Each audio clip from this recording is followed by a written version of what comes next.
Welcome to Yoga for First Responders on Air, where we break down yoga, neuroscience, resilience, and public safety in a manner that's authentic, educational, and most importantly, entertaining and lighthearted.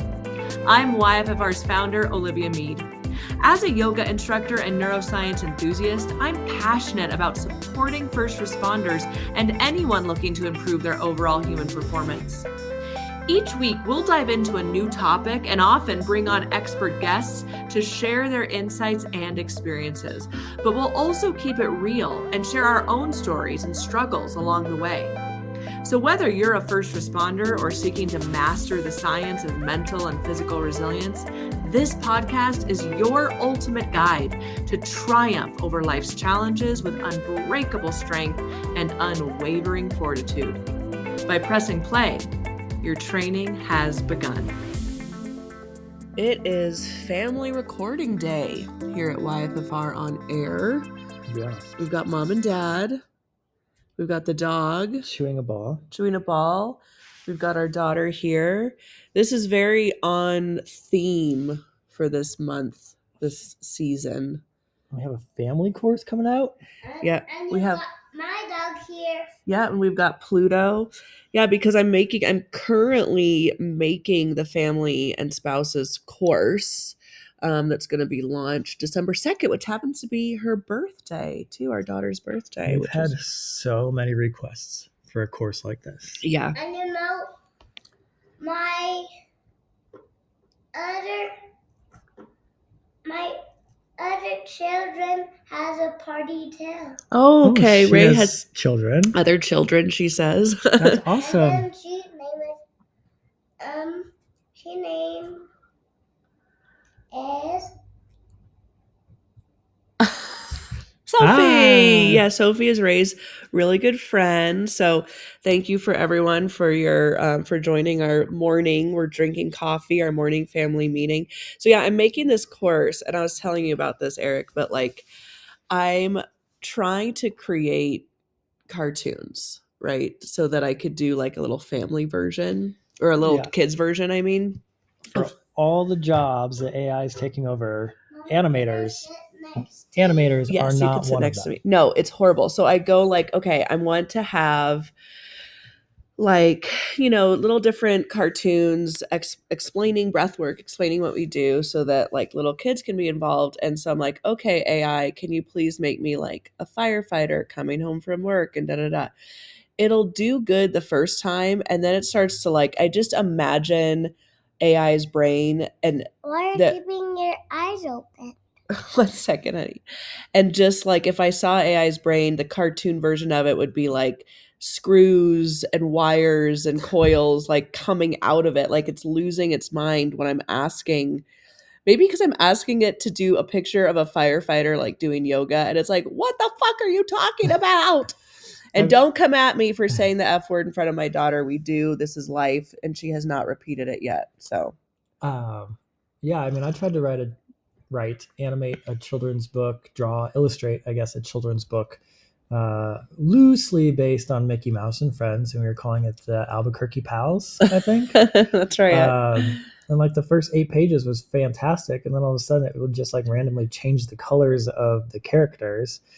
And then I said, no, go back to the same characters we've used. And it was like, we can't. That's intellectual property. I'm like, we literally just created this. It's my intellectual property. So illustrators and animators, congratulations. Your job somehow is safe. Someone who invented AI, not invented, but like worked on it, some software engineer's spouse is an animator, and like they put something in the code to mess it up.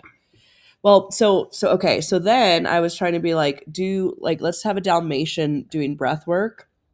And so I asked it for that. It came up, and I gotta like post this somewhere for people to see it. A Dalmatian smoking a cig. I mean, like I asked for like, okay, pretend it's blowing a bubble. Like I was trying to explain what a dog would look like exhaling. And then each time I explained it, it turned into a cigar.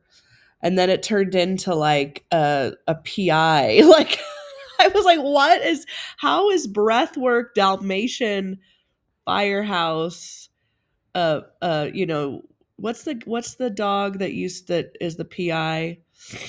The private investigator dog? Yes. Like a McGruff. Marmaduke? Is it Oh, McGruff? McGruff, yeah. Yeah. It's like all of a sudden you're like, oh, you mean McGruff? No. Although it would be cute if we could partner with the McGruff Corporation to like. Wasn't the McGruff like the don't do drugs dog or something like that as kids? I Like, think don't so. like, Yeah. it's Smokey the there. Bear is a shirtless wildland firefighter. Yeah, he's a bear. He's a bear. For those who don't know that terminology. Something. Yeah, And as soon as we're then- done, you can watch something. And then, yeah, McGruff was the cop dog Yeah. walking around in his brown trench coat. Yeah. So, hey, Ray, can I interview you for a second? Aurelia. Are you going to do Mama's and Papa's yoga program? Yeah? Could you say yes instead of nod? Yes. Okay. And are you going to do yoga? Yes. Do you like doing yoga? You have to talk because they can't see you. What's your favorite part about doing yoga? Doing leg Doing- stand. Yeah, leg the stand. leg stand. That is And this do like this. okay. So now she's demonstrating. Yes. Like Oh, yes. Oh, She's she's doing got three-legged dog. she's doing three-legged dog, and this. And then this is take that. oh wow, you're doing it so well. Okay, we're gonna have to add a three-legged doggy. Hey, can you bark while you do that? It's called a down dog position. Can you bark while you do that? No. No? It's like, and then the dog, and then the dog barks, and then I'm gonna be a dog, and this is how. And Never this give is the 3-year-old a microphone. Yeah, we promise to not do this again. then like this, go like this. That's awesome. Hey, Eric, from your perspective, okay, now I know that you left fire service before you had a kid, but I'm sure you've seen. Like a dog. Okay. But, you had folks that had children that you worked with, and now you have a child, and of course you can still probably imagine what it'd be like. So why do you think it's important that we make this family and spouses course? Where did my coffee go? Several reasons. Oh my gosh, my coffee like disappeared. First and foremost is that the reason why I think we get this asked is It's because behind you over here. having a family member gone on shift multiple times a week and I got it. the stuff they deal with causes stress inside the You home. Like, just put it families over put there. together routines when they're gone, and then all of a sudden they're home and the routines are different, and so everybody's got an underlying level of stress just from the ins and outs of that shift life, that shift work, and the unknown of when their partner, their spouse is gone to work. So I think it's important for the family member to. And then also, what I really like about a family course about this is if the partner or spouse is doing YFFR at work, we're actually creating a shared language of wellness in the family unit, which is super cool. I think that's the important part, right? Is like we're focusing on, with YFFR, we've been focusing on one part of the ecosystem, and even if you don't have a romantic partner or children, you have people in your life who know you outside of work. That's super important. And to share this with them. So, I explained something in the family course where I say, like, can you imagine a world where, the first responder in the family comes home and everyone can just energetically feel that quiet time is needed. So instead of jumping on him or her, like, and not just quiet time, but regulation time. yeah, regulation time. Exactly. And not only that is maybe, can you imagine your child sitting next to you, putting their hand on your thigh, and like you start to breathe and sink. It is this beautiful tool you guys have as a family. So that's important. And also just in general, like I say this, if you've heard me talk, you've heard me comment on the fact that we have not been raised in our society to have a regulation tool. We might say, take a deep breath or whatever, but it's not taught to the degree of tying your shoes and brushing your teeth as it is, for little ones. Yeah, I mean, we're the breathwork yoga people, and we still struggle with it with our own.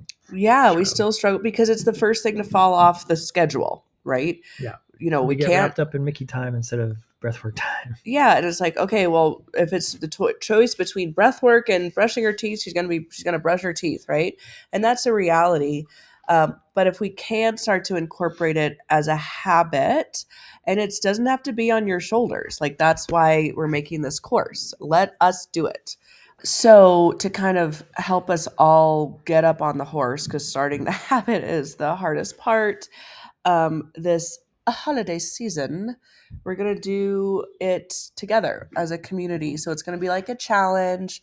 It'll be 3 weeks, little tiny pieces every day to do to establish the habit during a stressful season. It's supposed to be comfort and joy, and it's like arguments and stress and turkey. And so No, let's all try to live this holiday season, do this challenge with the word of the lifetime, intentionality. That's actually teaching Aurelia this morning. Keep it simple. So rather than putting extra pressure on yourself in the holiday season, maybe the thing you add is this challenge. Keep it simple and be intentional with your time. Yeah, that's a good lesson for me. I tend to want to make things really, keeping it simple has really been a mantra that has changed my life for the better. And also another example I want to give is we just this morning did a little tick on the wall for Aurelia's height. And she saw Mama draw on the wall, and she loves to be just like me. And so she did a little bit of her own art on the wall. Now I was thinking as I went up to her and explained to her why we don't do that, and that instead we could put up a paper on the wall and she could draw on the paper, etc. I was thinking about like when I was growing up, or basically how would a how quote would unquote normal parent yeah, I mean, and the poor child would get yelled at or whatever, and it just broke my heart to think about a parent who is already stressed, and this is the one drop of water that spills over the edge and unfortunately goes all over the child when they're anyway. I think that these tools will give everyone the regulation to be able to speak kindly, set strong boundaries, etc. So super excited about it, guys. If you are hearing this and you want to be part of the challenge, then you can go to our, let's put the link. We're going to put the link here to join the wait list. So everyone's going to join on a wait list so that we all start the program at the same time. So somebody may be listening to this down a year from now. So this challenge is going live December 2nd of 2025. Yeah. But if you're hearing this in 2026 or 2027, do your own challenge. Well, that and the course is still available on that's what I mean. Like the course will always be available. The challenge part is just us all starting together, and also we're launching the course on that day. But if you're listening to this in 10 years and this is a relic of a podcast, you can go to our site and practice it whenever you want. Now, speaking of family and like people in our lives, right? Eric, I interviewed a second mom to me. Yeah, this lady's been in your life for a long time. She's been in my life for a long time, and she's, been that mother figure for me. And there's a very specific and applicable reason that I interviewed her today. So I was about to say, if anyone has seen retirement on the horizon or have retired, listen up. But honestly, everyone, because you will retire at one point. And if you are working with us, you're going to retire healthy. So it's important to listen to this, to listen to your elders. So Diana Eden started performing professionally at the age of 15. So that's another connection we have. She was a dancer. I was a dancer. Since then, she has worked as a Broadway dancer, actress, 3-time Emmy-nominated costume designer, speaker, university professor, and writer. As an older, I have to mention she's 85. Okay, now. That does not sound like your prototypical 85. No. Like, don't hear that and be like, oh. No. What I mean is, like, you're hearing all this, you're like, wow, what a firecracker. Yeah, you're right. And she's 85. Both can coexist. As an older travel writer, she has published over 40 travel articles in journeywoman.com, as well as articles on other topics in the Huffington Post, The Costume Designer, and the International Women's Writers Guild's magazine network. In 2020, she published her memoir, Stars in Their Underwear, My Unpredictable Journey from Broadway Dancer to Costume Designer for some of Hollywood's biggest stars. And I read that, and I kid you not, I was so excited to keep reading it. I read the whole thing very quickly, and I'm not a big reader. She is soon to publish the sequel, Getting Old and Other Indignities, a memoir of aging with style and adventure, which chronicles her work in films in her 70s and examines the challenges of entering one's 80s. The book deals with widowhood, travel style, back pain as an older woman, and how to deal with it all with a sense of adventure. So I know that she's talking about like her specific situation, but you will kind of be like surprised how much of what she says is truly relatable to the population that we teach, probably just humans getting older in general. Turns out we all get older. Turns out every day we're all getting older. It's going to happen to all of us. It's not if, it's when. And we have an opportunity to choose how we age. It doesn't, I am sick of excuses, older people. Stop giving me excuses based on your age, okay? Go live life. Go live life, and this is your handbook. So please enjoy my friend, my mama, Diana Eden. This is fun to do a project with you. Thank you. I'm Done honored. projects together before. Yeah. Oh, you would always throw me in a film you were doing somehow, some way, which I would. still come across pictures every once in a while of you as a cocktail waitress or you as a dancer. Yeah, that was the big claim to fame, was the one film with Eric Roberts. Yes. Mm-hmm. Never got to meet him. There was a chair of where he'd be sitting, but he Oh, wasn't there. But that was fun. And when he was on yeah. Dancing with the Stars, I was like, Yeah. I was Para in a movie with him. Yeah. Yeah. Well, so cool. And so, you also helped me create my first wedding dress. And so we have so many memories together. And what's so cool too is we were introduced because your husband, who I was working with in a show, said, "You remind me, like everything you do, of my wife. You have got to meet up." And then we became fast friends. So Yes. let's see. We're both You, dancers. Go ahead. I'm sorry, I cut you off. And you had played the same role that I had originated in The Producers, Right. that of the Beerstein showgirl. Yes, exactly. So that's the thing. It's like we're not only were we both dancers, but we were both like the same kind of a dancer, that we were cast in the same role. If Mhm. you guys go back to the original producers, with Zero Mostel, you'll see Diana as one of the showgirls. And if you YouTube search, the Producers Tour 2006, 2007, they do have some B-roll ads out there from my tour, and you can see me as a showgirl too. I'll have So to do that. it's very quick. You'd have to like know, oh, there she All is. right. There she is. You know that. I can spot you Yes, you'll be easily. able to spot me. That's the whole that with being in the chorus, right? You're supposed to look like everyone else. So Yeah. Yeah. hard to spot. But now we have a different, and so that was Diana, when do you think we met? What year do you think that was? Somewhere, I think, well, Dominic died in 2015, so I don't know, maybe 2012? oh no, it was 2009, I'm pretty sure. Nine? Really? Okay. Wow. So I know it was 2009 Mhm. because I moved to LA in 2011. Oh, I got okay. married to my first husband in 2012 when you made. Yes, yes, yes, yes, right. So I met you pretty soon after I got in Tony and Tina's wedding, Yeah, which yeah. show I did with Dominic. And so I got into Tony and Tina's wedding. Let's say I did Jubilee 2007, 2008. So probably early 2009, I'm thinking. And so that's when we met. And then yeah, I moved to LA in 20 end of 2011-ish. So yeah, that's a long time. What is that, 16 years?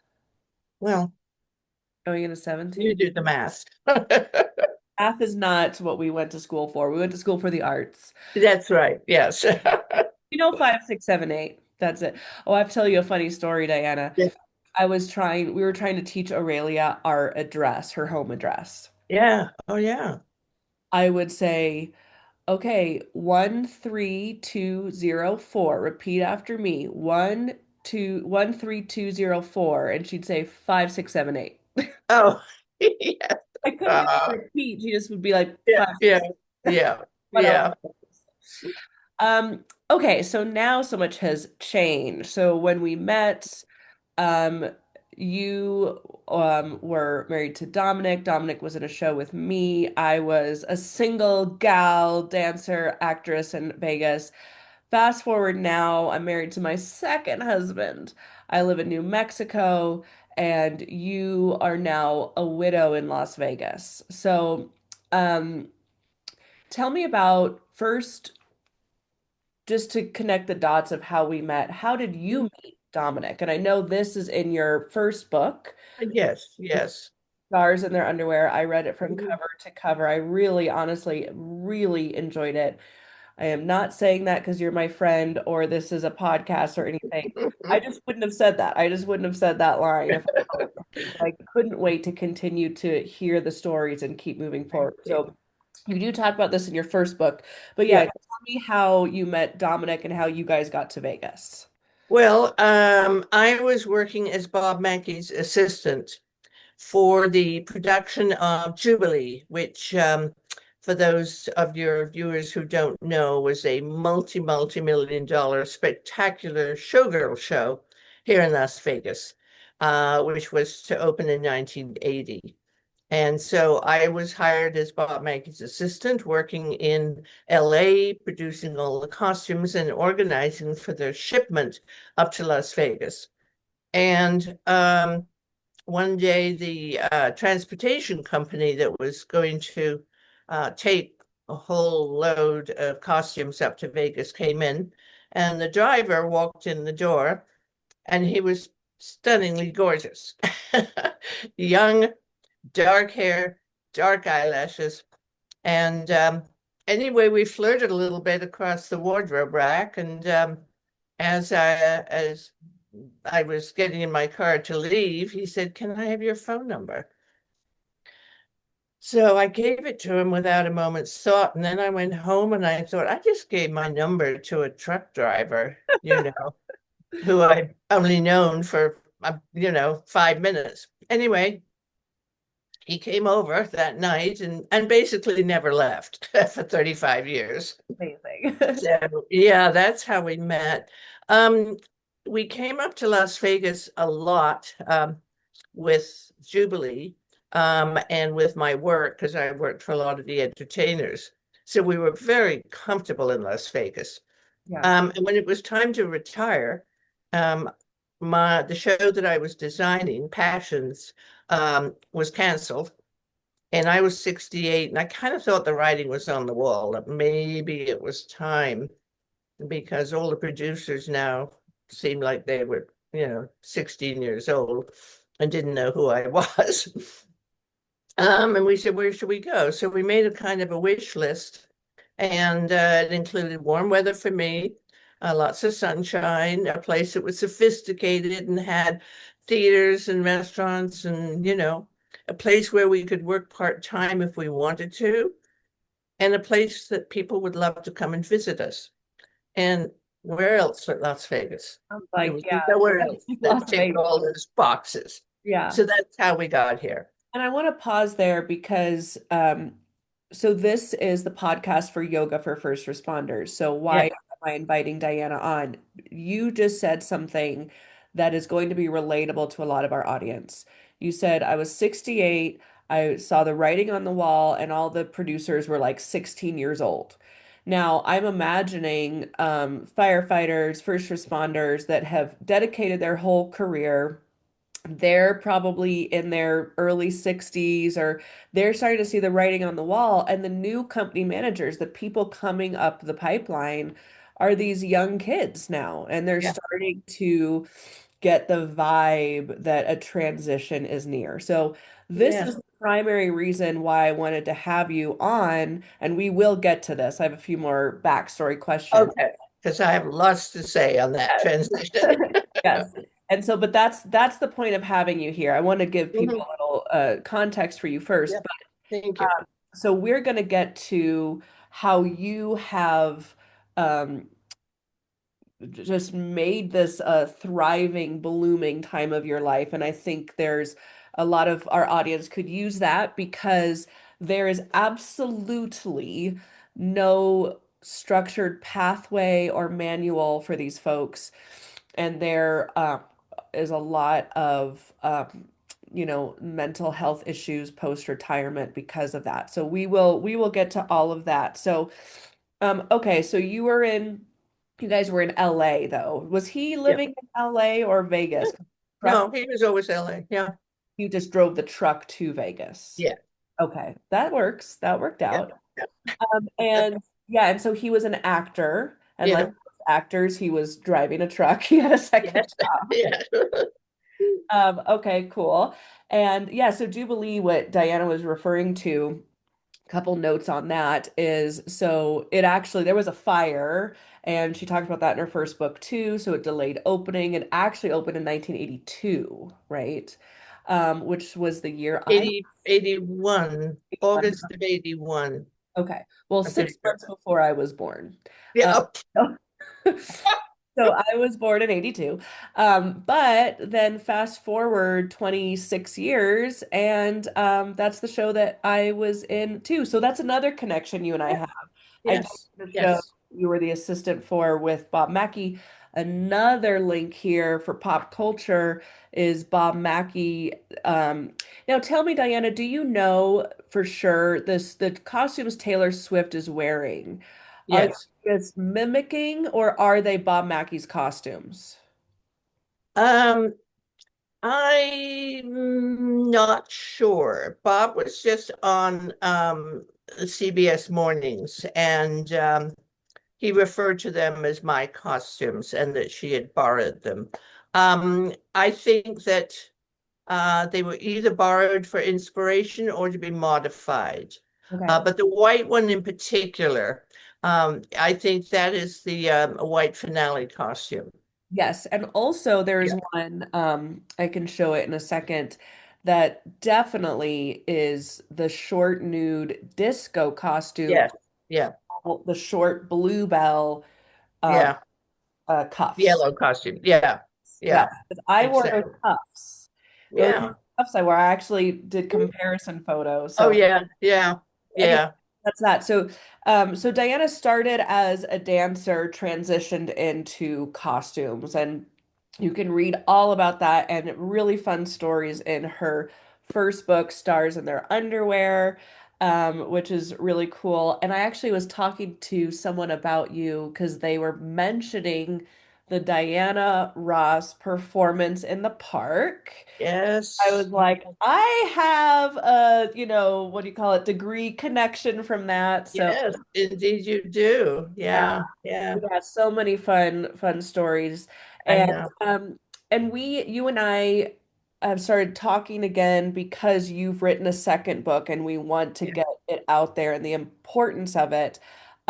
So tell me why you had your first book, you are, Mhm. and why were you like, you know what, there's more. Was that always the plan, or No, never the plan. I thought I was one and done. Never occurred to me there would be another one. Um, about a year and a half ago, maybe going on 2 years, I was starting to feel very kind of depressed about what was ahead. I was at the time 83. I was having back pain, and I was kind of buying into what the culture is these days, that old age is It's something to be dreaded, that we're all going to fall apart. It's going to be miserable. We're all going to get sick. It's going to be nothing but doctor's appointments and getting weaker and weaker. And, you know, for someone who's been a dancer and who's been healthy and who's been active, I was getting very frightened of this possibility. So I wanted to look into it. So I actually started book 2 with a more in-depth look at retirement and what it was like when we first arrived in Las Vegas, and how absolutely devastating it was to go from a very busy, high energy, high adrenaline job in filmmaking and TV, and suddenly find yourself sitting on the couch saying, now what? So I go through that, and you know how I think a lot of people actually retire too soon or retire cold turkey, which I think now in retrospect is a big mistake. For me, retiring from my job in LA was something I couldn't avoid because the show was canceled, and you know, so I took the retirement package from my union. But you know, before long, once I got here, I was restless, I was bored, and I couldn't wait to get back to doing something around show business. So I started working on very low budget films. And it was like going back to the beginning in a sense, because when you're first starting out, you do all of the shit jobs, you know, and don't get paid. And I was schlepping wardrobe around in the trunk of my car and, you know, just all of that. But I was happy again. So at the same time as this was going on, now I'm in my mid-70s, I realized that I'm getting fatigued very easily, or more easily. And here am I working the film hours, which is usually 12-hour days, and thinking, oh my God, I'm not sure if I can do this. So I explore that in the book, that tug of war, that FOMO, you know. I don't want a film to come to Las Vegas and not have me on the crew. Yeah. No, this is interesting. Well, two things I want to highlight. One is, you know, there's in New Mexico and here in Albuquerque, there's a huge film scene. Yeah, yeah, And so there was actually a crew member of a working crew member. I don't lights, I don't know, but he came to my yoga class. And by the way, Diana would take my yoga class too, so that's another connection. I taught in Las Vegas before I taught first responders. And he said that because, and you mentioned this, the really like nonstop high pressure of film and the crazy hours, there is a really high rate of depression and suicide in the film industry. So, and I mentioned that in my TED talk that I just did. How did you? Yeah, so it was about yoga for first responders, but I was talking about how um, all these concepts apply to other high stress situations, and I Yeah, mentioned yeah, the industry. yeah, Okay, so the similarity is we find with first responders another high, high intensity. It's also similar to film where it's hurry up and wait. You're yeah, waiting for 12 hours that if you don't get your butt on set in 30 seconds, they're mad at you. You're like, yeah, oh my God. yeah, yeah, It's the same thing. Like you could have no call all day and then all of a sudden cardiac arrest, you got to run out the door. yeah, And so then it's time for someone to retire. You mentioned the cold turkey is probably not a great way to do it because they're sitting on the couch with FOMO. So then what we find is they join a volunteer fire department or they do this or they get a security job to kind of yeah, get that back again. yeah, And then the pendulum swings the other way that they're working till they die instead of regulating, being present and enjoy. So what do yeah, you think the balance is of going back to work because you love it, yeah. hey, are you addicted to the adrenaline? Sort of a thing. Well, there is that, but I think eventually the body tells you you can't do it anymore. And in my book, the new one, well, I deal with Dominic's death, and I went back to work like a week later because I was so afraid of sitting home alone and going through the grieving process that I thought, oh, I'll be distracted and then I'll be fine. And so not only was I having the fatigue from being 75 years old, I was having the fatigue from fighting to push down my emotions, and keep up a brave face and be a different person, be a costumer who's working hard and nobody knows that I just lost my husband of 35 years. So the exhaustion was intense, Yeah. absolutely intense. That's another relatable. I'm just going to keep pulling these threads of this. Mhm. So I'm going to avoid grief by going back on the job and staying busy. How many times have we heard that in public safety? There's folks on the department, line of duty death, suicide, whatever it is, and not they have to go to back to work, A, and B, they choose to push it down because they don't want to experience the grief. They don't feel they have Yeah, time for it. So yeah, another similarity there. yeah. So how'd that go for you? Well, I barely made it through to the end of the job, which was 2 months. You were there at the beginning of it and were a godsend, and you are mentioned in my book about how you took care of me. Oh, yeah. Yes.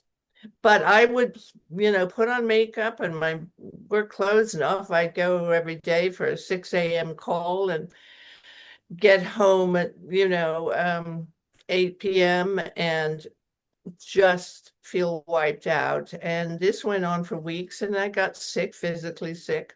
I remember that. And eventually I couldn't continue. And actually, the job was ending right about the time where my doctor said, you're about to get pneumonia and go into hospital. So then I just kind of stayed in bed for a month because I was so worn down. Yeah. And, grief, fatigue, illness, everything. That kind of sounds like a rock bottom. And I say rock bottom because how I've been taught about rock bottoms, they feel horrible, but they're actually where you need to go in order to move into your next direction, right? Yeah. And Yeah. it's like if we resist it, we resist it, we're gonna get plummeted down so that we'll go Yeah. direction. So you were kind of forced to be still and quiet in an empty house and Yeah. experience that grief. And so, Yeah. what was it moving through the grief and kind of coming out the other side of the worst of it? What did it give you? Well, I realized that I had to create a new life for myself. I was still the same person. You can't just suddenly say, oh, now I'm going to be Susie Q. But that all the things that we did as a couple, we weren't going to do anymore. And the partnership that we had, as you may remember well, Dominic was a brilliant cook Oh, and did all the grocery shopping. And quite also so honestly, mad at me when I wouldn't eat meat. He was like, "I'm gonna make you, so I'll make you like a pesto thing," but he'd yeah, yeah, keep going. But I remember like, exactly. so many memories that are flooding in.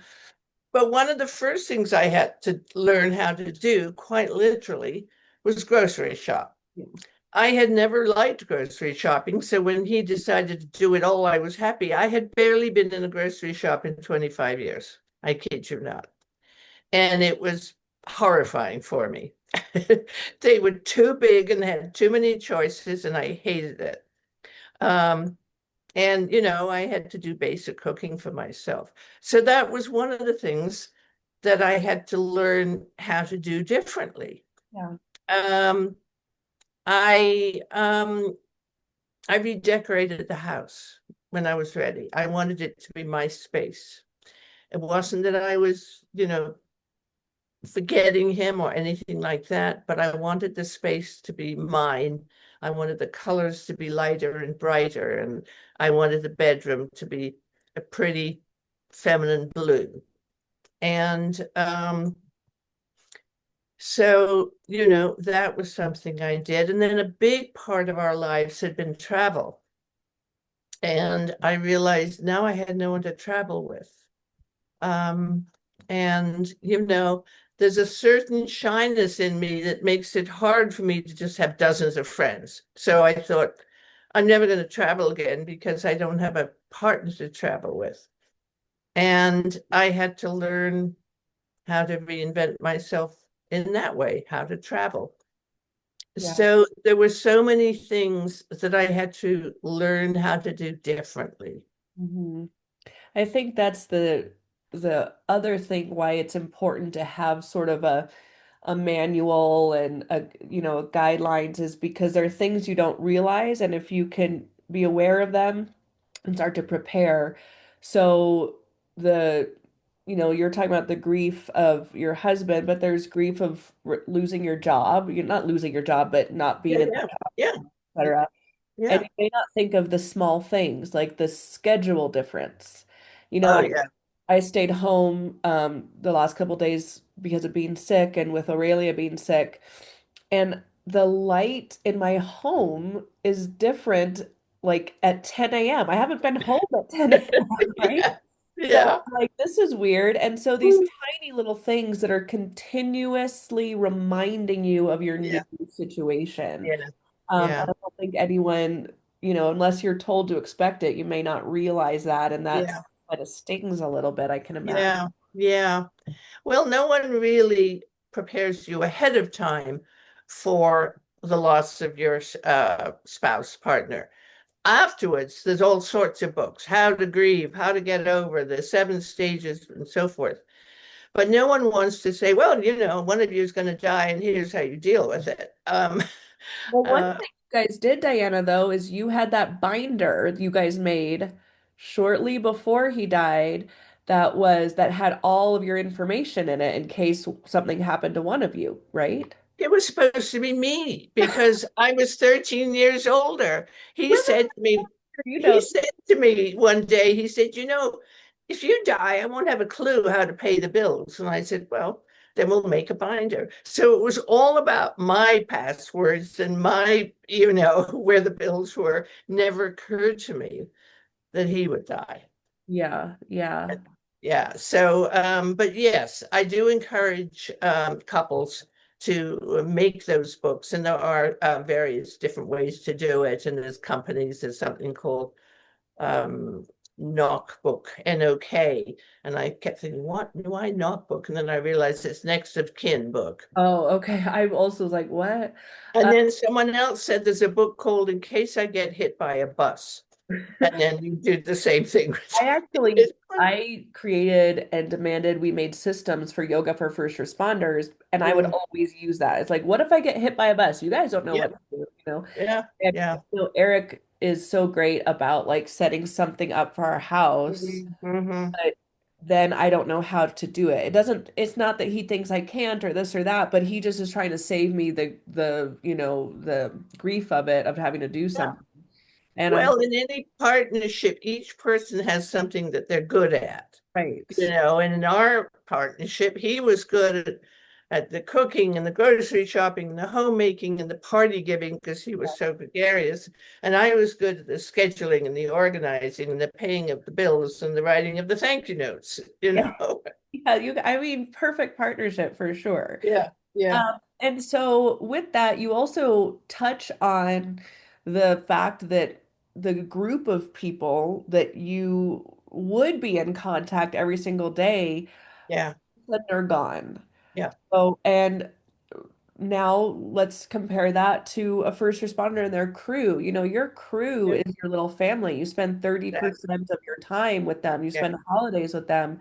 And, Eric thinks about this too. He left his last day on the job because he left the job early because he wanted to pursue different things. Hmm. But he had the same grieving process. Yeah. But he said, I left and then a call came in and my truck left without me, with my brothers on it. It was devastating. Yeah.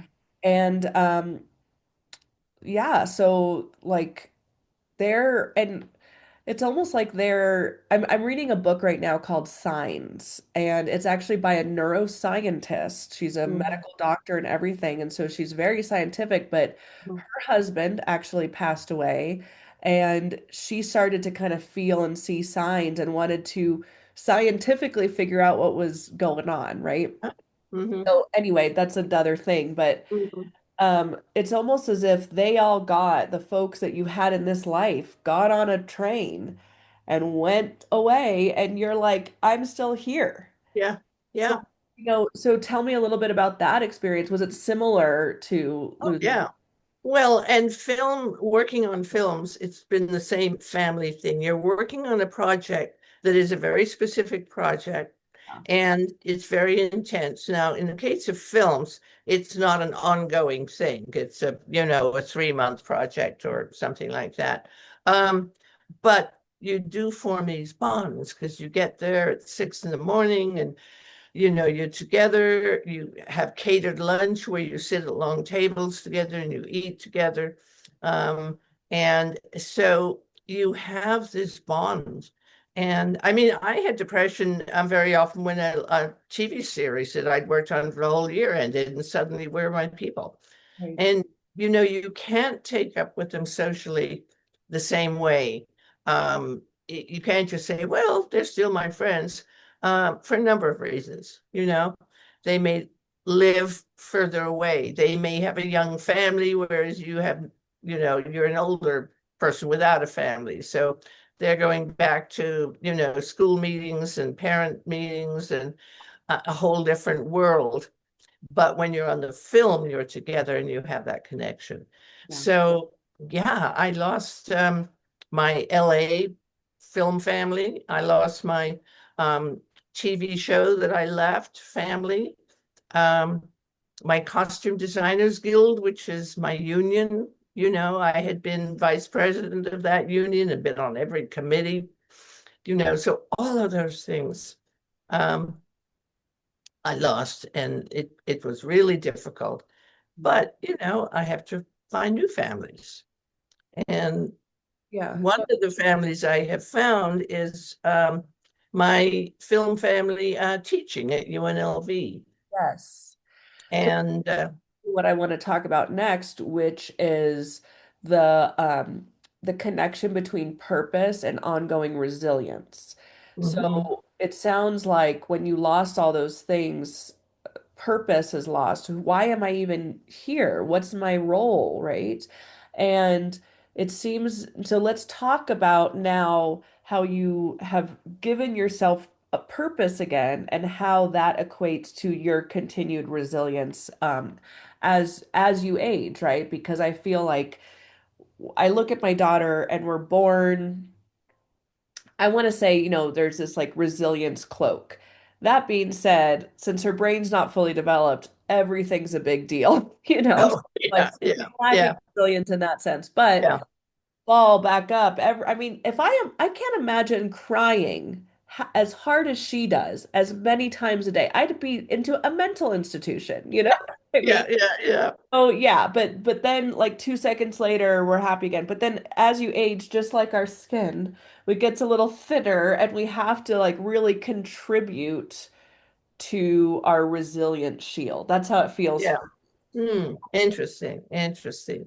So tell me Well, about your purpose. we've always equated success in the Western culture with productivity, Mhm. and productivity meaning economic productivity.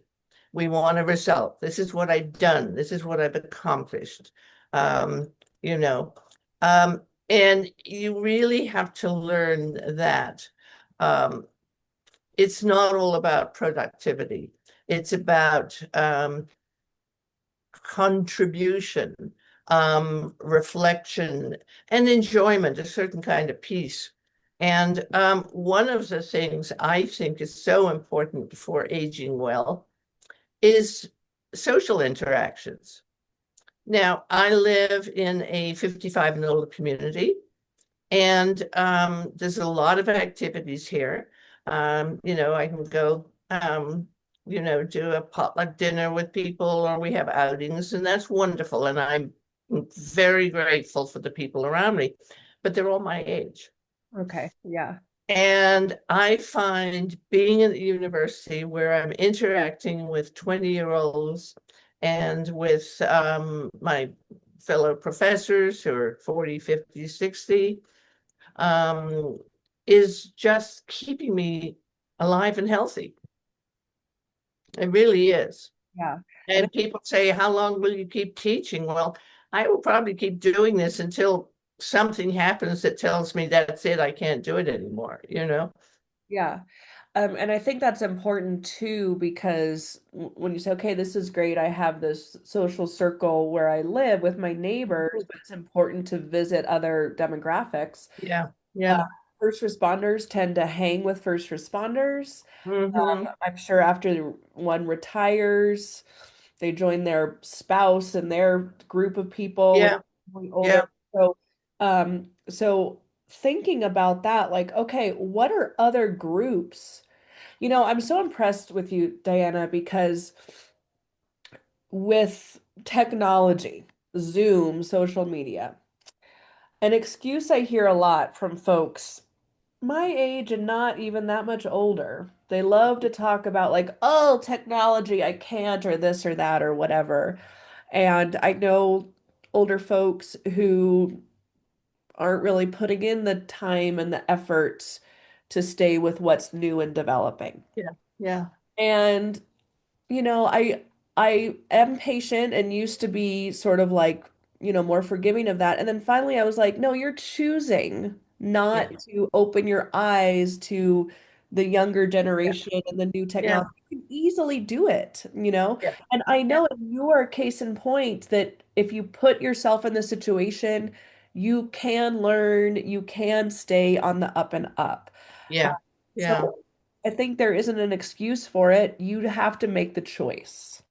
Well, and it's a reset of attitude. I find that a lot of people my age, and this is going to sound judgmental, so forgive me for that, but they're always looking at the past as the ideal.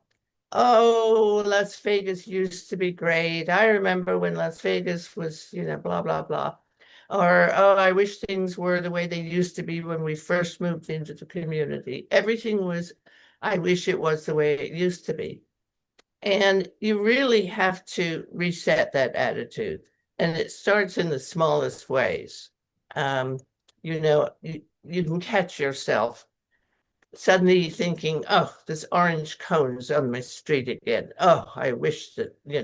Well, think how nice this street is going to be when it's finished. I mean, it's kind of Pollyanna, but I mean, it starts with looking forward, um, and being grateful for the exciting things that are ahead and not just spending all your time wishing things were the way they were in the past, because they're not going to be. They're just not. You're giving yourself misery because it's Yeah, not. You're creating your yeah, own struggle and suffering.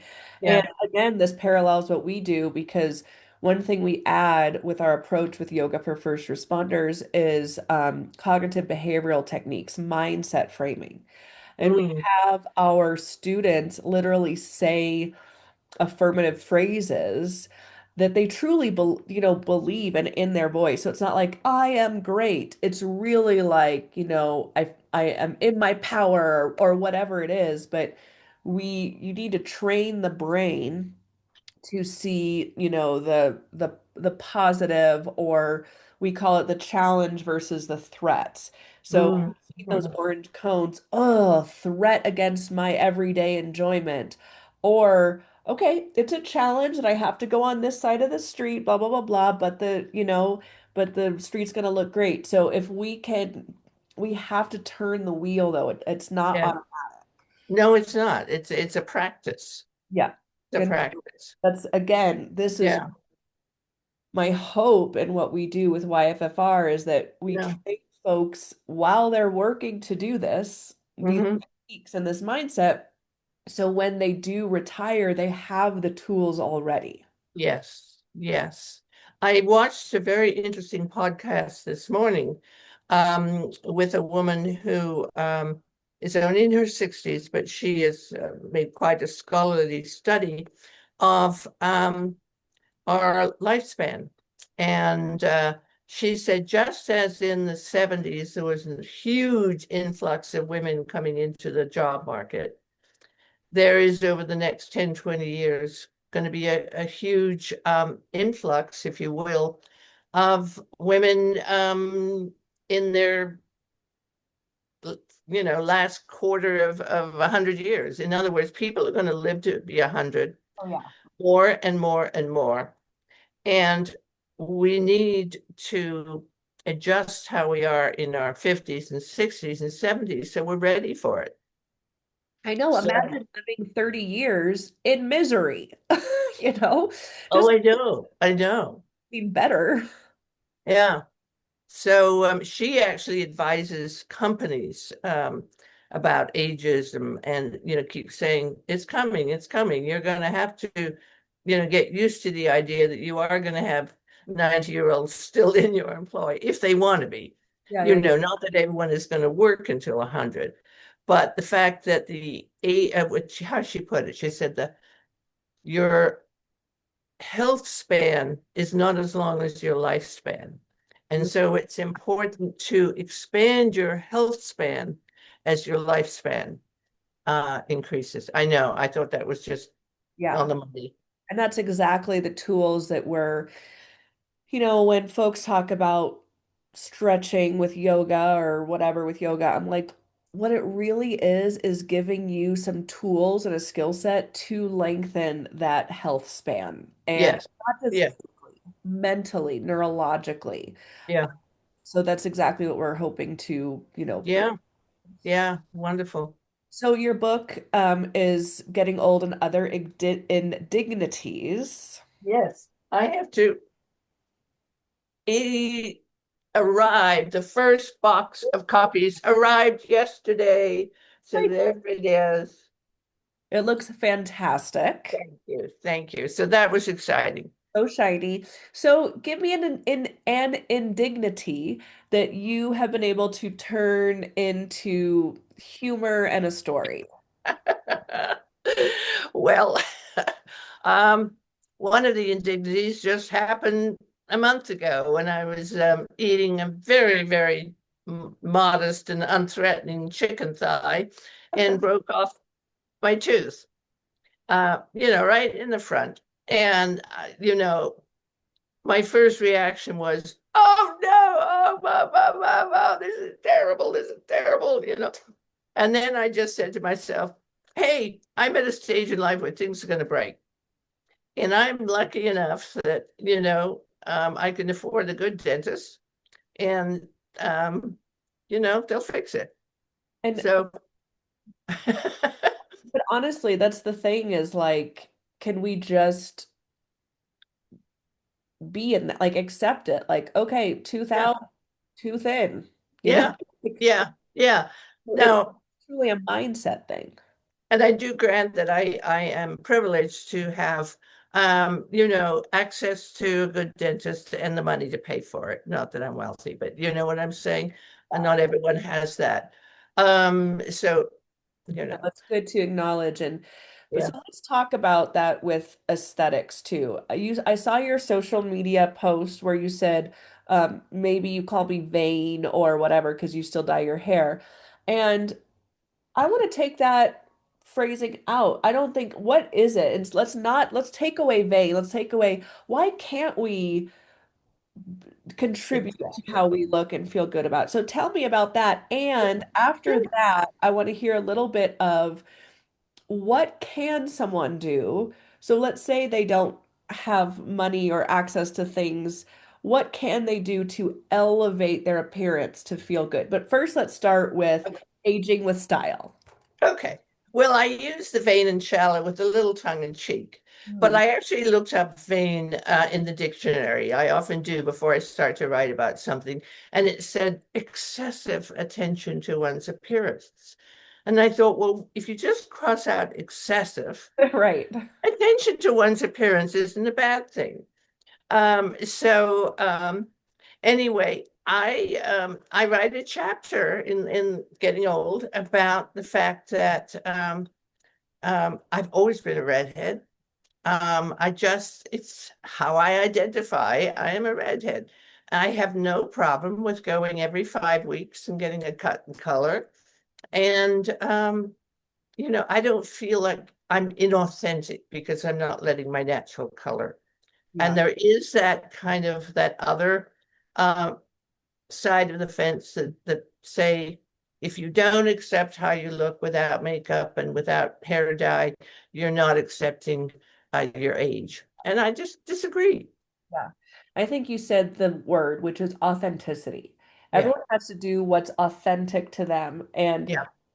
not what they're being told they Mhm. should do either way. So if Yeah, you're dyeing your hair because you think you should, then don't, do. exactly. I think if you're in your authenticity, you're going to glow that out. Mhm. And Yeah. it's almost like not even going to be noticeable. Like I don't look at you, and of course I've always known you with the red hair. Yeah. I don't think anyone else looks at you and be like, why does that person have red hair? They should have gray hair. Like no one, Exactly. Yeah. it is your authenticity. Yeah. So I think that that's a critical piece to it. What Yeah. about clothing too? Because Okay. I want to talk about retiring people in public safety. I am generalizing, but I think Yeah. knows who's listening to this what I'm talking about. What can someone do? And I'm thinking of men specifically because also when men have a well-tailored suit, doesn't matter what size or shape you are. Oh, it's Yeah. just gorgeous, right? Yeah. Yeah. So I see people who retire and then they just throw on the cargo shorts and the XXL shirt. And I'm like, does that make you feel good? So tell me a little bit about style. Well, and what I mean by style has nothing to do with fashion. Okay. Absolutely zero. It just means that you dress with a sense of life, with a sense of humor. And what I hear from older people who don't think style is important is, I don't care. I don't care, and it's fine. And that's my old age is entitles me to say I don't care. And Thank you if I for want to that. go to Walmart in my pajamas, I'm going to do it because I no longer care. Yes. Well, I think the outer part of you that you present to the world um, is also part of the inner part of you. I mean, you are saying, I'm still having fun. I'm still going to wear bright colors. I'm going to wear this stupid hat because it's kind of kooky and I like it. Yeah. So for me, it doesn't mean spending a lot on clothing. I get most of my clothing from Ross for less, I will confess, or online from Amazon. I doubt that I have a dress over $100. But I feel that color is life, color is lively. And I just see in America, especially North America, older people in nothing but gray. And it's not so much a fashion choice or a choice at all. It's just the what is the word? The default. I Yes. don't really notice what I'm putting on. I want to be comfortable. So here's this gray t-shirt that I've worn all week. I'm going to wear it again. Yeah. Yes. I think that's spot on. And that's Yeah.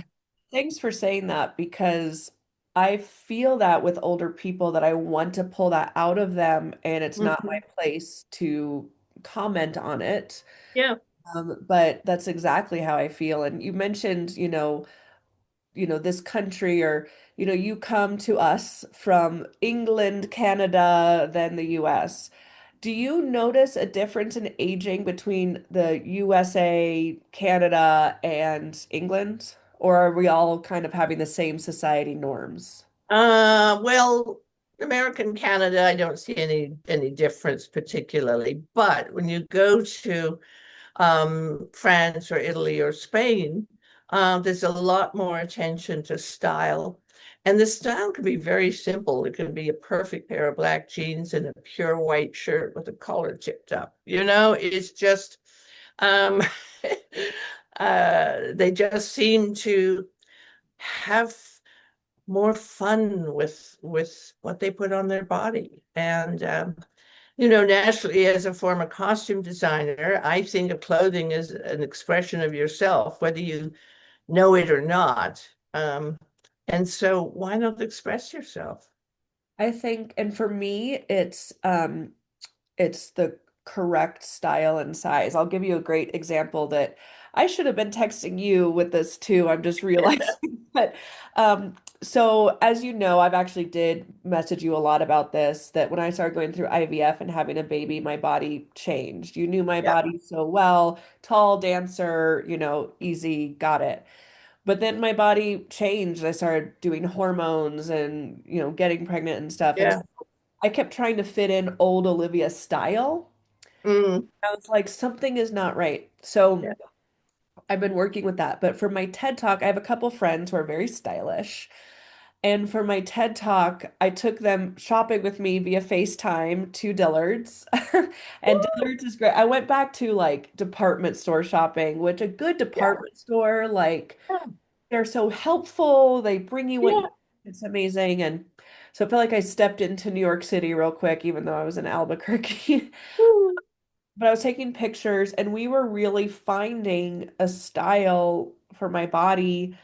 And I thought I looked great. Like it wasn't my go-to was kind of old Olivia, and they knew old Yeah. Olivia. And they even went online and said, okay, they have this in stock. Go ask for this or that. Tried on a few things. Mhm. And when I finally found the new style that fit my new body shape, I just felt incredible. It Yeah, yeah, elevates how you feel on the inside. yeah, yeah. What are some tips you would give folks who, yeah, they don't want to go on a shopping spree or this or that, but what are a few tips that can elevate them? Like you mentioned, just a popped collar or this or that could elevate them to start to get into that mode of feeling good as they leave the house. Well, some of it is body image, and none of us like to be overweight. And I know that whatever size and shape you are is okay. So, people should just get off that whole thing. You are what you are. Um, I have a big hump on one side of my back from my scoliosis, and it shows if I wear anything that's even remotely tight. So, um, I suppose it wouldn't kill anything if I exposed the hump on my back, but I'd rather just have my clothing just skim lightly over that. I would think more than anything, just a little bit more color. Okay. I was looking at pictures of, um, I'm going to have a senior moment right here on camera. Edit it Um, out, don't worry. Or maybe we'll edit yes, it to who normal. who studied the orangutans? Oh, Diane. Oh, you know this. You know who it is. what? Famous woman who just Oh, died recently. oh, Goodwin. Diane. So, Oh God, how my God. embarrassing. Yes, I know. Anyway, she Goodall, died. Goodall, Jane Goodall. Yes, Jane Goodall. Thank you. Thank you. together. So she died at age 91, just a month or so ago. She was on a speaking tour. So good for her that she was still out there talking and about her passion. But I noticed that she wore the most beautiful blues and a lot of photographs of her. She's wearing either blue or teal or turquoise. Didn't dye her hair. Her hair was white, skin was lovely. But just the fact that she was wearing these beautiful clothes in beautiful colors, to me made such a difference, you Yeah. know? So I would tell people to find a color they love, and instead of just putting on a gray t-shirt, put on a coral t-shirt or a red blouse. Try it out. I love also men in dynamic colors too. Like when you see a man walking tall and he's in purple or something, like I just think it's so handsome and so Yeah. polished.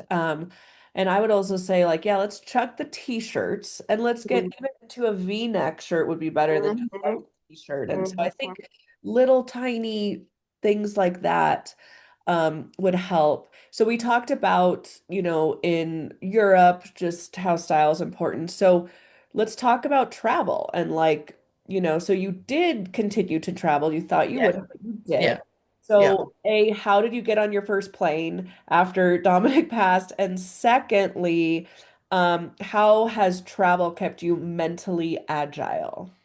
Oh, well, I think travel, just because you are being exposed to another culture and other people, it keeps you curious, it keeps you connected to the rest of humanity, especially if you travel in a way where you are um, putting yourself in places where there are locals, not just on a big old cruise ship that's like a floating Ramada Inn. Um, and Dominic and I always traveled and stayed in local places. So, but I have had to change the way I travel as I get older because the airports are not age friendly, and the flights are long and hard on someone with a bad back. So I try and do everything to look after my body when I'm on the flight. I will not do a 17-hour trip in one fell swoop. I will go halfway, stay overnight, and then do the trip in two legs. Yeah. That makes a huge difference. Um, and people say, oh, yeah, but I just want to get there or I just want to get home. Well, would you get in a car and drive for 18 hours without stopping? No, Yeah. I can't do it. So that's one thing I always do. Um, and here's another thing I do, and you see, I shouldn't be embarrassed, but I am to say it. Um, I request a wheelchair if I'm in an airport that is really, really big. Yeah. And, at first it was like, oh, you shouldn't do that. That's for people who are really handicapped. And what I'm learning is um, if I can't walk a mile and a half without getting out of breath, and some of the gate to gates are a mile and a half, believe it or not, I believe. um, I'm actually giving someone employment by using a wheelchair because they rely on tips. So I always feel, you know, I tip well and I know that I've helped somebody. So um, that's what I do. If I'm on a trip and I'm on a tour and I realize that, I'm going to this castle and it's going to be another 2 hours, um, I just thank the tour guide, excuse myself, and go get an Uber home or back to the ship or back to the hotel. That's There's no obligation. And people feel, oh, you can't just leave, Yes, you do can. whatever you want. That's the thing. Exactly. I think again, you said the word is obligation. For some reason, we're born to this world and immediately put on like Yes, obligations are put on. yes, yes. And one of the best things a therapist ever told me is she said, I'm noticing you're saying the phrase, I have to dot dot dot. She said, you don't have to do anything. Yeah, And that yeah, freed me so much. And yes, if yeah. I put like sometimes I stop and I ask myself, what really do you need? Like, for example, Mhm. today I wanted to take my daughter to daycare with my husband to see her go in with all her friends in Halloween costumes. It's Halloween today, people who are listening. And, I got up early to make her pumpkin pancakes, and I'm still not Oh, feeling great, and my house is a yeah. mess from not feeling great. And I just stopped. I was like, what do you really want? What do you really need? I Mhm. really want to stay home and be quiet Mm, and clean my home. So, yeah, Olivia, don't be afraid to say what you want. I yeah, don't have a husband who's putting anything on me or yeah, expectations. yeah, Think, okay, that it'll be 30 seconds that you walk your daughter in. Is that worth chaos of trying to jump in the shower real fast? And yeah, yeah, I've been really working hard on stopping and saying, what do you really need and yeah, want at this moment? yeah, You know, exactly. if you identify it, then you can choose Yeah, otherwise, yeah, You can yeah, say, I really, really want a wheelchair in this moment, yeah, but I'm gonna choose. But as long as you can have an awareness of what you really yeah, yeah. Well, I remember one time I did a river cruise out of Amsterdam, and it was just lovely. And then went to various towns with long German names that I can't remember. And it seemed like we would always have a walking tour that started at 8 a.m., which meant that we had to get up and have our breakfast and everything, and then be, on the dock at 8 a.m., and it was really cold. And then, we do this walking tour into town. So I said to my friends, you know what? I'm not going to get up at, 6:30 so that I can be dressed and have breakfast and be on the dock at 8. I'm going to Uber in at around 10 o'clock and I will join you there. What? What? So I did that. And sure enough, there they were, and they were walking around and they were all exhausted. And I, swept in at 10 a.m. and did the last, half hour of the tour. And then we all went and had lunch. So that was perfect for me. Diana, I think I'd make a really good travel partner for you. Okay. Okay. And that, so I haven't traveled for a while, just with life. And then my Yeah. passport had my old last name on it, so I had to get a new passport, all this stuff. So I went to Yeah. Mexico a couple weeks ago. Yeah. And I actually went with one of my wife of our coworkers. We had a great time. But there was one thing I learned because I'm not a huge breakfast person. I like Mm, a little croissant and coffee, just like a yeah. little, Yeah. not like famished when I wake up. But they had a great, beautiful breakfast buffet. And so we had two other couples, and, the text in the morning was meeting up, going to the buffet. And I did that the first 2 days, and it felt like, and finally on day three, I said to Eric, I was like, I'm not going to go to breakfast. I don't want to go to breakfast. So if you could bring me up a croissant, that'd be great. I'm going to just be slow waking up and a slow morning. And I was like, oh my gosh, I can do what I want, say what Yes. I Yeah. want. Yeah. And it Yeah. just, we have to rewire because that's just not Yeah. what we're taught to do? Yeah. Is there like if there's someone who's listening who is close to retirement or saying, okay, that's what I want to do when I retire, I want to travel more. I don't know the first place to start. Um, is there a Facebook group? Like, what do you recommend someone to like really help them over that first hurdle? There are a lot of Facebook groups. There's a lot of travel websites. The one that I'm most familiar with and can talk about is for women. And I don't want to exclude all the men that are about to retire, but for women, it's called Journey Woman. Okay.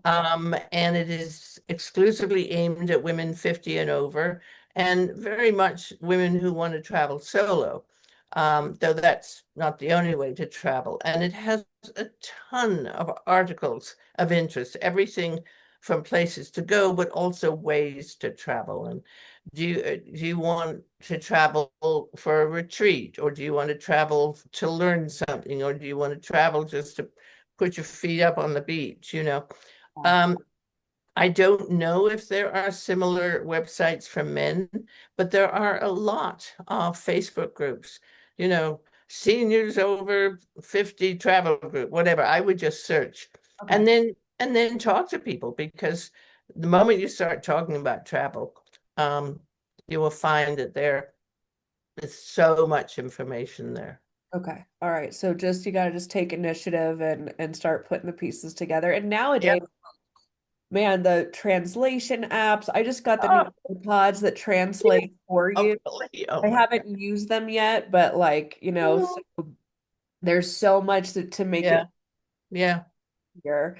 Yeah. So two more questions. And Mhm.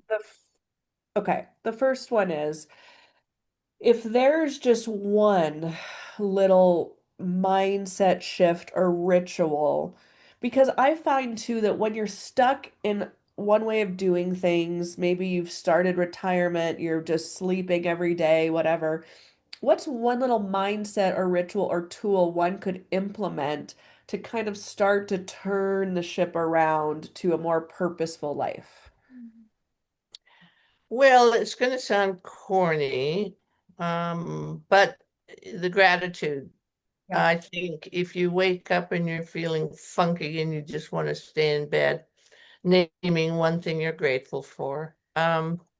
And as I say, it sounds corny. We do it the first part of the yoga that I go to. We go around the room. What are you celebrating today? And sometimes it'll be my first cup of coffee, that it's sunny outside today, that I just spotted a hummingbird. I mean, anything. And I realize tomorrow morning I'm going to get up and go volunteer with a group that's giving out food because of the SNAP benefits ending. And I thought to myself, I think the longest that I've ever gone without a meal or a snack, maybe 12 hours Yeah. in my life, in 85 years. I don't think I've ever gone longer than 12 hours without eating something. And yet there are people in this country and in the world who, are lucky if they can get something to eat every 2 to 3 days. So Yeah. those are big gratitudes, but there's also little gratitudes. And I think that can just stop you in your tracks and say, wait a minute, you Yeah. know. Yeah, absolutely. And that actually, now I have a third question. This is yoga for first responders. Let's talk about yoga. So, Yes. so I know that you've been practicing yoga as long as I've known you, but Mhm. did you practice long before that too? Yeah, I think I started as an adult. Not, well, actually, I don't think there wasn't a thing when I was in my 20s. Um, I started in LA, yeah, and I went to yoga once a week. I went to a couple of different yoga classes. So I've been doing it a long time. Now I do chair yoga Yeah. because I cannot sit cross-legged. My hips won't allow that, and I find that chair yoga allows me to do just about everything other than sit cross-legged. I gotta send you our chair yoga videos on our app because we have Oh, videos. We also oh, have a video on our app for yoga for the retired responder that also oh, uses a chair. So I'll have to yeah. send. Oh, cool. Yes, I'd like to see those. I'd So like to see those. what does yoga do for you? Why is it still in your life? It's a slow and controlled exercise. And the exercise is not a bad word. That both strengthens and stretches. Mm. And I'm someone that needs a little discipline when it comes to doing things for my body. It doesn't come naturally. Um, so having my class gives me that structure. And of course, it does slow my monkey mind down. Sometimes, the mind is doing this, and the breathing helps me focus on the here and now. Mm. Um, and sometimes I arrive and I think, oh, now when I get back, I have to do a Instagram post, and then I'm going to have lunch. What am and the breathing gets me in the here and now. Yep. But I do it, for the stretching and for the strengthening. Yeah. I love the discipline aspect. That's why we really try to provide programs and online stuff. It's like, here, you don't have to do anything but show up. We're going to give Yeah, you the structure for yeah. it. Speaking of that, Diana, I do teach 2 live streaming classes every week for free on our app. Oh, And so when you join, I will do a chair class that day. oh, okay, Okay. cool. Um, All right. So right. So you're doing yoga for all the right reasons. It's part Yeah, of your life. Anyone can do it. I don't want to hear I'm old and retired. No, this is no, no, what no, we no. do. Everyone can do it. No Yeah, excuse not to. Okay. So your book, it's coming out November 15th. This yeah. episode should be out this coming, maybe not this Sunday, the next Sunday, which is Okay. the 9th, I think. So that'll be perfect time for people can Mhm. pre-order, correct? Is that Yes. yes. No, they have to wait till the 15th. Okay, no, But we'll put the 15th onward for the rest of their life, they can order the book. okay, so we'll put the link in the show notes so that if someone's Okay. listening to this on the day it comes out, Hmm. set your alarm for Saturday and to order it. Okay. Say folks are buying this in the generation of 20s to 30s. Yeah. What do you hope that when they read the book they can get out of it and contribute to their lives. And I'm going to do this for sort of each Mm. time frame. So your 20s, your 30s, you're invincible. For me, by the way, 40s is it. Like I'm in my authenticity. I understand things now. Mhm. 30s, you knew me in my 20s and 30s spiraling. So I wasn't spiraling. I just Yeah. did not know thyself how I do. No, well, So my 20's the same. Yeah. that's where everyone is. Our brain isn't even fully developed till like Yeah. 26 years old. So they're reading this, and I heard someone say recently, she actually did a TED talk with me, Mm. and she said, if you're below the age of 70, you typically say if I die instead of when I die. Oh, yeah. Like it's not even Yeah. in your purview yet. No, no, So someone no. reading your book in the 20s to 30s generation, what do you hope they can get out of it?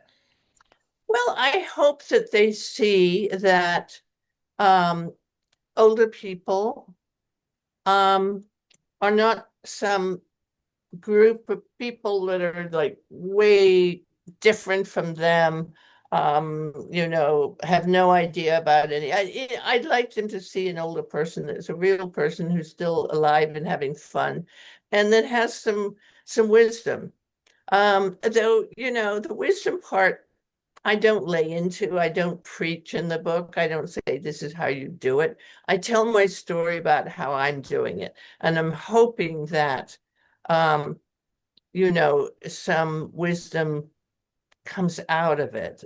I mean, I have learned a lot just in writing the book. So I think, for 20s and 30s-year-olds, they can see us as real people, not as old grannies, wearing beat up old cardigans.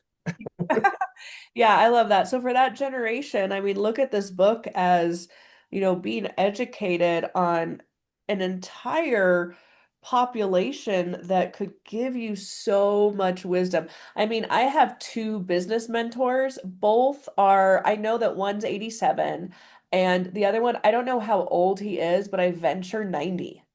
Wow. Yeah, like, and that's who I'm looking to, Yeah.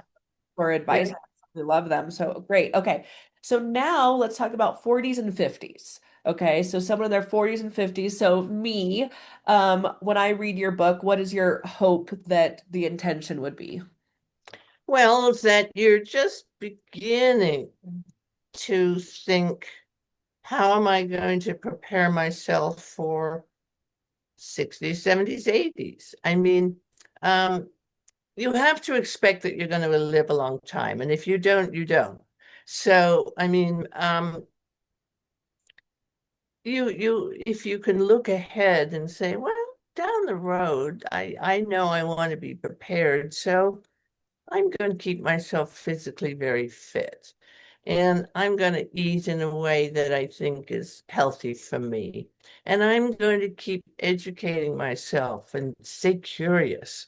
Um, so I think, it's long term, but someone can see, eventually these times are going to come. You don't have to start, writing your next of kin book, but, you know, um, it's going to come. Well, having a daughter, like you do have to write that stuff down Well, now. that's true. Yes, you do. Yes, you do. I Yeah. think what's weird is, oh, wasn't the intent. Well, I'm just gonna ask it. This popped in my head. Mm. Is I don't know if my parents have any of that. And I'm an only child. So, I'm trying to think of an appropriate way to talk to them about Yeah. I'm gonna die soon. Like that's not what I'm trying to say. I'm trying to say like anyone. Oh, Diana, my parents' car when they were driving on the highway was struck by lightning. Oh my I'm God. not kidding. The car died. Yeah. My dad had to wheel it over to the side. Oh, yeah. So literally struck by lightning. So it doesn't matter how old you are. But like, if something happened, I have no idea where to start. I can't believe that. And well, I can believe it, but I think that should be fixed. And the thing is, we're very afraid of the D word. You don't say, when you die. or we occasionally say if you die, like it's going to be an option. I might not. We'll see how it But I think you should know. You should know what they want. You should know what they want in terms of how do they want their bodies disposed of? Yeah. Do they want to be a tree or do they want to be buried together? I mean, and you should know as the only daughter, the passwords, Right. That's you what know, I wouldn't you even really know. should.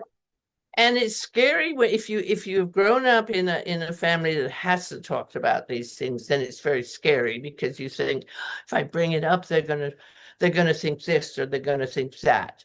But um, use my book as an example. Say, Mom, I was reading Diana's book and she said, Well, I was gonna say, because my next question is okay, 60 and up, but now Yeah. I'm realizing like I really want to use your book as that conversation starter. Mhm. My dad had heart surgery a couple months ago, and he's doing well, all of this stuff, but my in-laws said, "Have you talked to them about power of attorney and things like that?"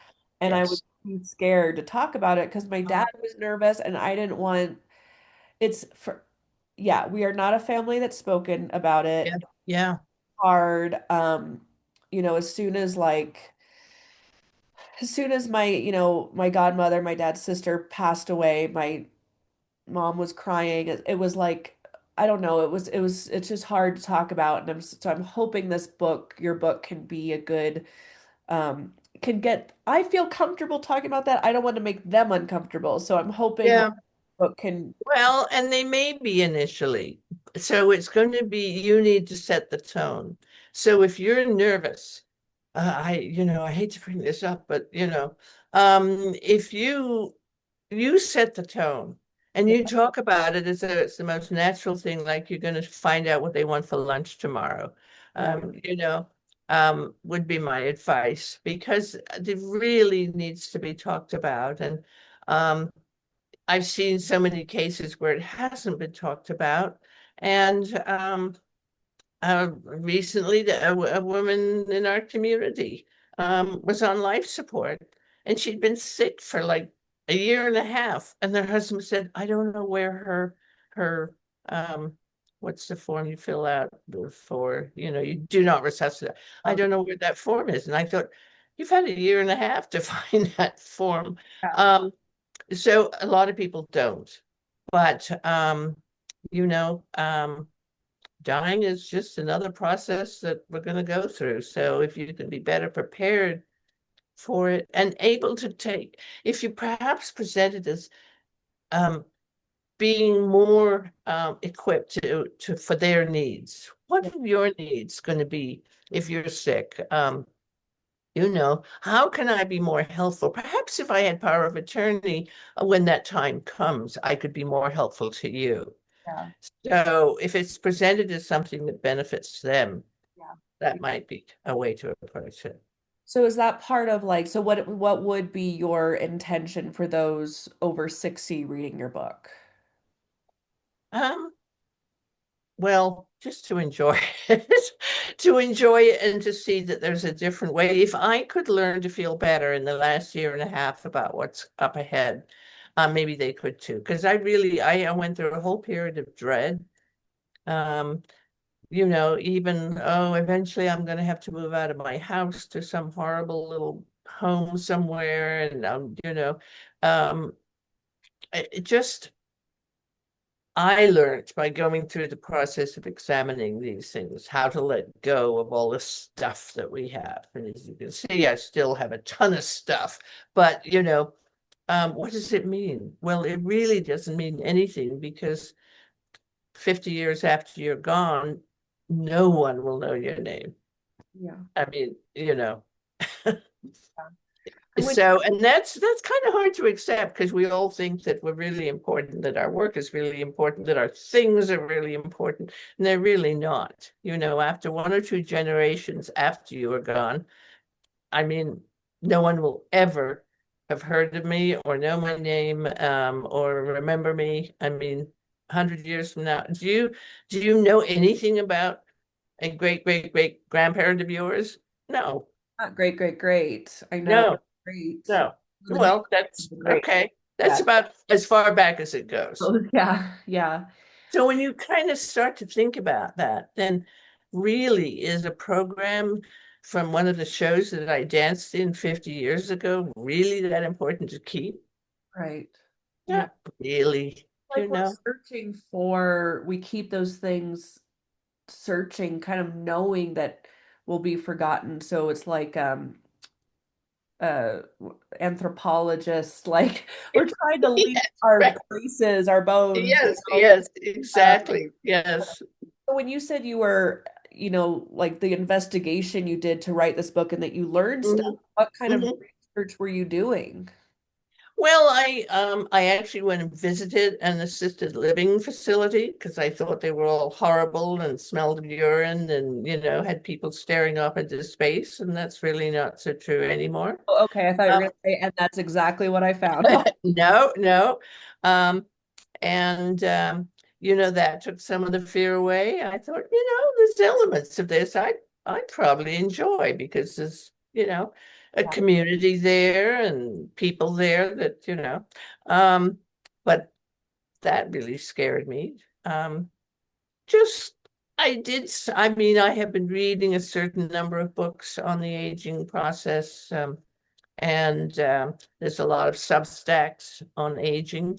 Um, one of my favorites is Oldster, which interviews a lot of people who are older, though she doesn't discriminate in terms of age. She says we're all getting older, whether we're 50 or 90. So, um, and I found a lot of wisdom in some of those interviews. So, just generally making myself aware of the aging process and how other people are going through it and what I can learn. There is a word I not just, some of the self-awareness work I do, there's a word that I was taught called expander, where you meet someone who expands your mind to what's possible. And so you're Mhm. such an expander, I think not only for me, but you will be for everyone who hears this and reads your book, that there is another way. So you mentioned like, oh, folks my age reading this book, at least they can see there's another way of doing things. And I Yeah. think it's so hard for us to initiate change in our lives if we have not seen that it's even possible. We have to see it to believe it. Yes. You Yeah. be an expander for so many people of choice in how one gets old. Yeah. Um, you've been an expander for me for since I've Aw. met you. You've been another mother to me, and Mm. I just love you so much. And I'm so glad that we can collaborate again. Yes. Yes. Yes. Yes. Shared so much knowledge with us, and I know it's going to be super valuable because that is such a sticking point, not only in the population we serve, but I'm sure population in general, Mhm. especially in our society that doesn't lift up its elders as other cultures do. Mhm. So I hope this is the beginning of that. Yeah. And thank you for spending so much time with me. Oh, thank you. I've loved it. We're going to put everything in show notes, folks. So Diana's social media, the link to Okay. get the book, the whole shebang, so you can find it there. Thank Mm. Okay. Hey, before we go, I want to remind you that training your mental and physical health is incredibly important, especially for those working in high stress jobs like first responders. And if you're interested in learning more about yoga for first responders, visit yogaforfirstresponders.org for our on-demand training app, online course platform, in-person training, and more. Like this podcast, subscribe, and give us a great review. We are so happy to have you part of the YFFR mission.